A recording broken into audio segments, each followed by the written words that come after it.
بچه ها اینی که میبینیم که رو فرشه نمازه رو فرشه نمازه ساخت چینه. شما میتونی اینجا اول انتخاب کنی که کدوم نماز رو میخوای بخونی. میری نماز رو انتخاب کنی. صلاة الفجر، صلاة الظهر، این نماز ظهره. صلاة العصر، نماز عصره. میگیم آقا نماز عصر رو میخوایم شروع کنیم. پا رو بذار اونجا فرناز، پا رو بذار شروع کنم. شروع شد نماز. داره تکبیر میگه. اعوذ بالله من الشیطان الرجیم. رفت قیام. بسم الله الرحمن الرحیم. شروع میکنه. الحمد لله رب العالمین الرحمن الرحیم. بعد دونه دونه میگه. بعدش الان قیام تموم شه، قیام خاموش میشه، رکوع شروع میشه.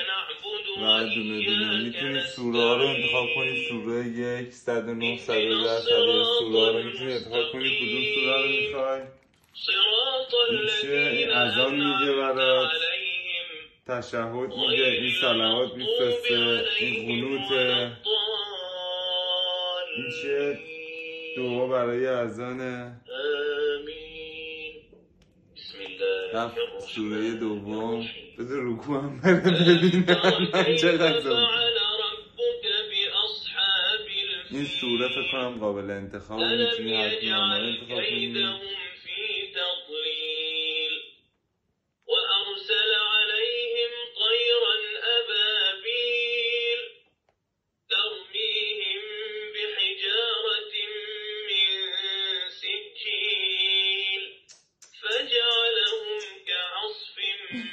چی به هواش میرسید اینو درست کنم؟ چینیه رفت رکوع.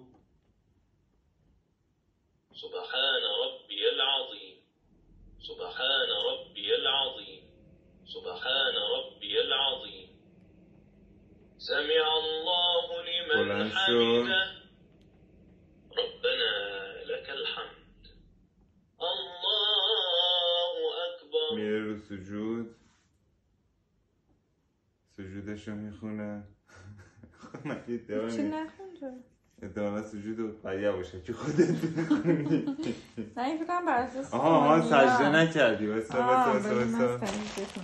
تو از من بذار من الان مثلا عرض سجده رو سر تو خب بذار. سبحان ربی الاعلی.